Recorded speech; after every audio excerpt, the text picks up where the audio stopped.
खबरदार जो sex worker के साथ किया कार्यवाही, उन्हें भी गरिमा के साथ जीने का अधिकार है। यदि आपसी सहमति के आधार पर फिजिकल रिलेशन, शारीरिक संबंध बनते हैं तो कोई रोक नहीं सकता। कानून उन्हें इस बात की इजाज़त देता है।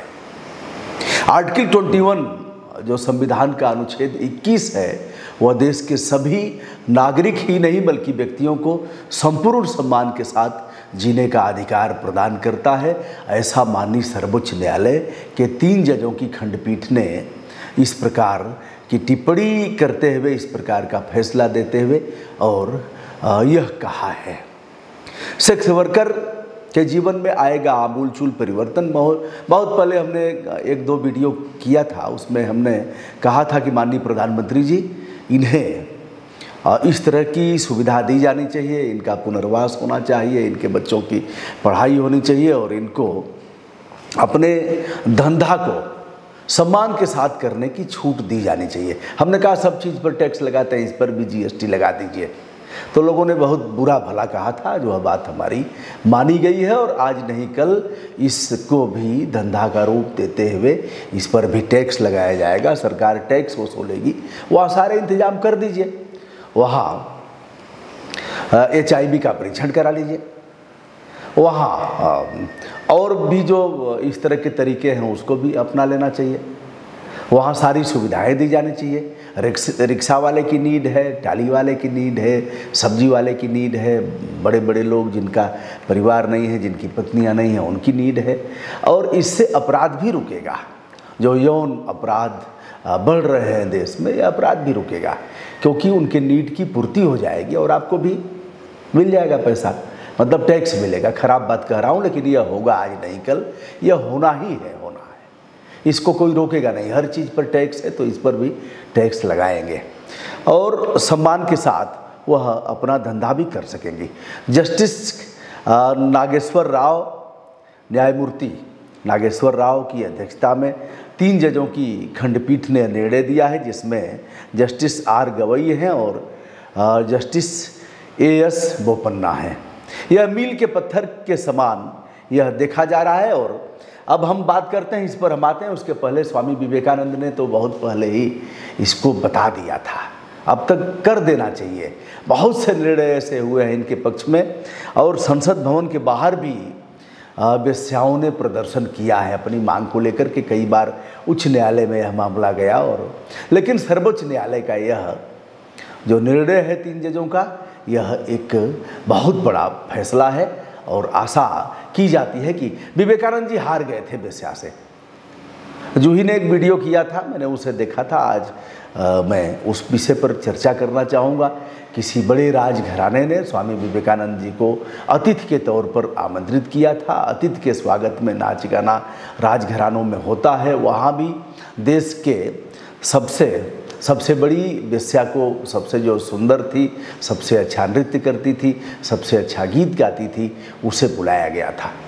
वेश्याओं को डोली और पालकी में लाया जाता था। लोग एक नज़र देखने के लिए, एक बार ऐसे अगर पर्दा उठ जाता था तो लोग धन्य हो जाते थे। इन्हें गणिकाएँ कहा जाता था।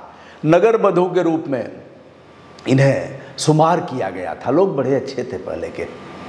तो दोस्तों बताता हूँ, इनके घर के ज़मीन की मिट्टी अपने घर के निर्माण में डाली जाती थी, ऐसा भी है। सुबह सुबह लोग प्रणाम करते थे इनका, नगर वधुओं का। तो स्वामी विवेकानंद के सम्मान में एक वेश्या को बुलाया गया। स्वामी जी ने जैसे ही देखा कि कोई वेश्या है, स्वामी जी एक कक्ष में चले गए और भीतर से दरवाज़ा बंद कर लिया। राजा को एहसास हुआ कि हमारी गलती हुई है। स्वामी जी को वेश्या से क्या मतलब है, तो संत हैं, साधना करने वाले हैं, उच्चतम श्रेणी के महापुरुष हैं। तो हुआ क्या, अब स्वामी जी बंद हो गए। वेश्या को यह पता नहीं था। नाच गाना शुरू हो गया। अतिथि का पता ही नहीं। सबके चेहरे पर एक तरह से खराब भाव है। सभी सोच रहे हैं कि क्या किया जाए। मुस्कान कहीं किसी के चेहरे पर आ नहीं रही है। वेश्या को इस बात का पता लग गया।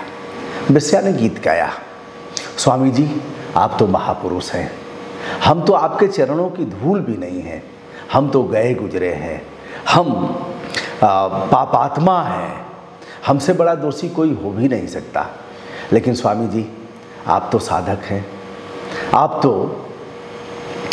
उच्चतम महापुरुष हैं, आप देवतुल्य हैं, एक वेश्या से आपको कैसा डर? आप हमसे क्यों डर रहे हैं स्वामी जी? और हमें आपका प्रणाम करने का भी अधिकार नहीं है। स्वामी जी बाहर निकलिए। और हमसे किस बात का डर? स्वामी जी को इस बात का डर सता रहा था कि कहीं वेश्या को देखने, उसके सानिध्य में आने, उसके आभा मंडल के आलोक में आने पर कहीं हमारी काम वासना जग न जाए और हमारा जो संन्यास धर्म है वह प्रभावित नहीं हो जाए। अब हम आचार्य रजनीश को ले आते हैं यहाँ। आचार्य रजनीश ने कृष्ण को सबसे महानतम श्रेणी में रखा है। उन्होंने कहा है कि ऐसे सन्यासियों को जो महिलाओं को देख करके और सर नीचा कर लेते हैं, आंखें बंद कर लेते हैं, वे तो बड़े कमज़ोर लोग हैं। महान तो वह कृष्ण है जो हजारों हजारों के बीच रह करके भी उनकी सेहत पर कोई असर नहीं पड़ता।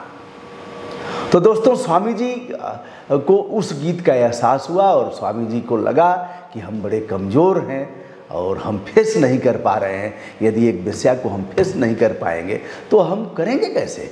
क्या मैं इतना निर्बल और असहाय जैसा हूँ? अपनी इंद्रियों पर अगर हम अपने आप को हम इंद्रियों पर नियंत्रण नहीं कर पा रहे हैं तो हम किस बात के सन्यासी? स्वामी जी बाहर आए, वेश्या को कहा, आप एक महान आत्मा हैं। और हुई मूसलाधार बारिश। इन चीज़ों से सरकार को और इनको संज्ञान लेना चाहिए। एक बार अकाल पड़ा था और अकाल भीषण अकाल था, त्राहि त्राहि मच गई थी। लोगों ने कहा यह इन वेश्याओं के कारण हो रहा है, यह अनैतिक धंधा यहाँ कर रही हैं, इनको मार करके गांव से बाहर निकालो। लाठी डंडा लेकर के लोग निकले और कहा निकलो बाहर, यह सब हम लोगों का जान ले लेंगी। सूखा पड़ गया, खेती हुई नहीं और तड़प तड़प करके लोग मरेंगे, पानी भी नहीं है। वेश्याओं ने कहा ठीक है, अगर हमारे ही वजह से है तो हमको कुछ समय दे दीजिए, हम कहाँ जाएंगे, कुछ समय दे दीजिए हमको भी। उस समय तक बड़े बड़े साधु, सन्यासी, संत, महात्मा और सब लोगों ने साधना किया, तपस्या किया, बारिश नहीं हुई। वेश्याओं ने कहा हमें भी कुछ समय दीजिए। बहरहाल कुछ लोगों ने कहा ठीक है, चलो तुम्हें 72 घंटे का 3 दिन का समय हम देते हैं।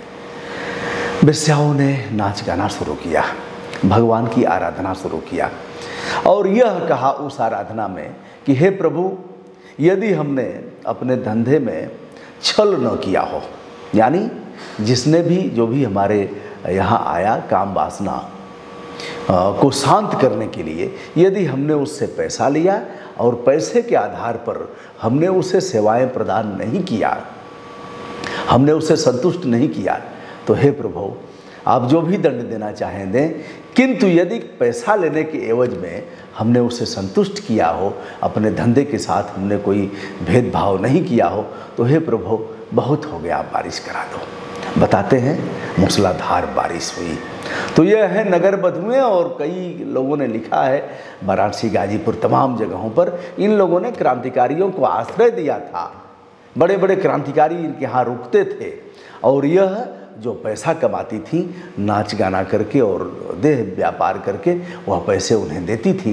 कहती थी भैया इसका हथियार खरीद लेना, देश को आज़ाद कराने के लिए इस पैसे का सदुपयोग करना। अब कहा है माननीय सर्वोच्च न्यायालय के 3 जजों ने कि इन्हें इस पैसे में ढकेल दिया जाता है, यह स्वेच्छा से इस पैसे में नहीं आती और इन्हें भी संपूर्ण सम्मान के साथ जीने का अधिकार है। जैसा कि मेनका गांधी बनाम भारत सेन के मामले में एक महत्वपूर्ण विनिश्चय है जिसकी बात मैं करना चाहूँगा। उसमें सभी को शामिल किया गया है, लेकिन भेदभाव पुलिस गिरफ्तार करती है। अभी कहा कि पत्रकार लोगों सावधान हो जाओ, आप उनका फेस नहीं दिखा सकते, आप उनका नाम भी नहीं छाप सकते। आप आरोपी हो चाहे पीड़िता हो, उसके साथ आप इसको परहेज करेंगे क्योंकि उनको भी गरिमा के साथ जीने का अधिकार है। मैं वीडियो के उपसंहार में मेनका गांधी बनाम भारत संघ के मामले को उद्धृत करना चाहूँगा, जिसमें पहले था कि आर्टिकल 21 में अनुच्छेद 21 में यह था कि देश के सभी नागरिकों को संपूर्ण गरिमा के साथ जीवन यापन करने का अधिकार है। मेनका गांधी की तरफ से एक सुप्रीम कोर्ट में लोकहितवाद दाखिल किया गया, जिसमें यह कहा गया कि नागरिक शब्द है, अगर विदेशी आएगा जो नागरिक यहाँ का नहीं है तो उसके फंडामेंटल राइट का क्या होगा। तो फिर एक नया विनिश्चय प्रतिपादित होता है, उसमें नागरिक शब्द की जगह व्यक्ति शब्द को शामिल किया गया है। यानी भारत में रहने वाले हर एक व्यक्ति को संपूर्ण गरिमा और सम्मान के साथ जीवन यापन करने का अधिकार है। तो इन सेक्स वर्कर को क्यों नहीं। दोस्तों, एक मोटा मोटा वीडियो हमने किया है। आशा करता हूं कि पुलिस प्रशासन इसका त्वरित संज्ञान धारण करेगी और यदि वह अपने स्वेच्छा के आधार पर फिजिकल रिलेशन, शारीरिक संबंध स्थापित करते हैं तो आप उन्हें नहीं छेड़ेंगे। मैं हूं ब्रजभूषण दुबे, यूट्यूब चैनल ब्रजभूषण मार्कंडे से मंगल कामना, सादर आभार।